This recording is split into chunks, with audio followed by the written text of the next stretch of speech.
La abdicación del rey Juan Carlos pilló por sorpresa casi a todo el país,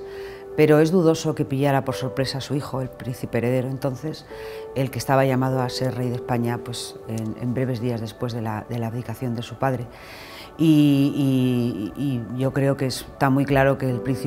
entonces príncipe ya sabía que su padre iba a abdicar, ya sabía que la crisis de la monarquía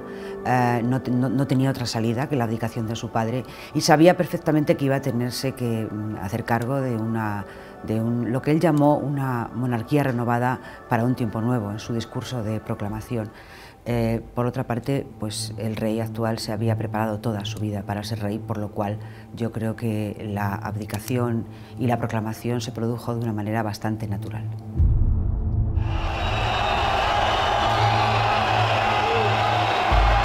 Yo creo que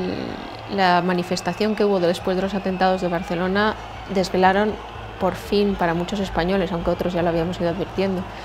de la verdadera cara del independentismo catalán. Allí parecía que los únicos con derecho a no tener miedo eran los nacionalistas catalanes, porque el resto, el constitucionalismo, no fue bien recibido a esa manifestación, y desde luego no el rey de España, que acudió y aguantó de una manera totalmente admirable todos los insultos e improperios que le dedicó el nacionalismo catalán más radical, que se echó a la calle no para estar del lado de las víctimas, sino para reivindicar su independencia. Estamos viviendo momentos muy graves para nuestra vida democrática. Y en estas circunstancias quiero dirigirme directamente a todos los españoles. El discurso del 3 de octubre es el hito más importante del reinado, del aún corto reinado de Felipe VI, sin ninguna duda. Yo recuerdo aquellos días como unos momentos de zozobra institucional, de cierta incertidumbre mediática incluso. Recuerdo perfectamente que estaba aquí en la redacción del periódico, era por la tarde. El 1 de octubre se había producido aquellas imágenes que dieron la vuelta al mundo del referéndum ilegal, con las cargas de la policía, convenientemente magnificadas por la propaganda separatista, y el Estado parecía en un estado de postración. Es decir, las fuerzas vivas parecían no tener capacidad de reacción. El presidente del gobierno, entonces Mariano Rajoy, no salía a proponer algún tipo de medida para atajar ese momento. El líder de la oposición, entonces Pedro Sánchez, sugería que había que negociar con Carles Puigdemont, y en medio de toda esa zozobra se filtró que el rey iba a dirigirse a los españoles. Hoy quiero además transmitir varios mensajes a todos los españoles, particularmente a los catalanes. Y de repente nos encontramos con un discurso contundente, claro, valiente, donde el rey puso toda la carne en el asador en defensa del orden constitucional y en cumplimiento de las funciones que le asigna la Constitución. Confesaré que cuando terminó el discurso, que yo no esperaba, como no esperábamos mucho la reacción, yo personalmente me puse a aplaudir. O sea, fue una reacción no como periodista, lo reconozco, sino como español agradecido por un momento realmente de no saber hacia dónde se encaminaba. Hay que recordar que hoy lo que nos parece una derrota sin paliativos de la sonada separatista, en ese momento parecía verosímil que pudiera triunfar, y por tanto se establecieron analogías pertinentes entre el discurso del 23F de su padre, de Juan Carlos I, y de Felipe VI. Creo que ese día Felipe VI se consolidó, conquistó una cota nueva de legitimidad que se añadía a la que ya tenía como rey, como monarca plenamente constitucional, y a los ojos de todos los españoles apareció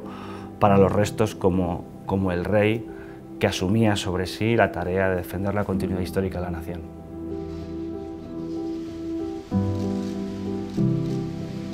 La imposición del toisón de oro a la heredera el 30 de enero ha marcado un paso más a lo que es la consolidación de la princesa de Asturias como heredera al trono. Esa es una de las grandes preocupaciones, yo creo, que del rey Felipe. Mantener al mismo tiempo a su hija como una niña normal y ir preparándola para ser heredera. Y él se ha esforzado permanentemente en hacerla saber de sus labores constitucionales. De hecho, ya tiene una formación en ese sentido, igual que su hermana, que aunque sea la segunda, pues también tratan de incluirla en ese tipo de preparación. Después del toisón, su siguiente acto, muy escrupulosamente vigilado por su padre y siguiendo lo que él mismo ya hizo hace muchos años, será el discurso en los premios Príncipe de Asturias y seguramente los premios Príncipe de Gerona, que se celebrarán este año en Barcelona porque el rey no es bien recibido en esa ciudad.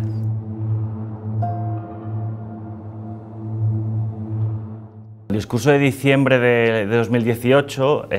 cuando había transcurrido un año de los sucesos de octubre del 17, del golpe de Estado fallido,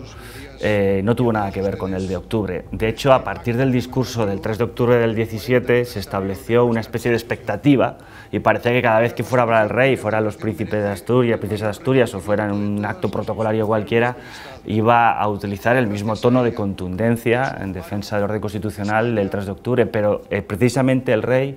utilizó esa expectativa para dejar claro que eso fue un momento excepcional y que su papel como rey, como árbitro y como símbolo de la continuidad de la nación, no tenía por qué estar siempre en ese tono tan contundente. Y por eso fue un discurso que algunos criticaron, el de diciembre del 18, pero que en el fondo viene a recordar que la corona efectivamente es su papel y afortunadamente no siempre tiene que estar abocada a momentos históricos, es simplemente de moderación y de recordatorio del deber de convivencia democrática entre todos los poderes del Estado, entre los ciudadanos, y fue un discurso en el fondo para celebrar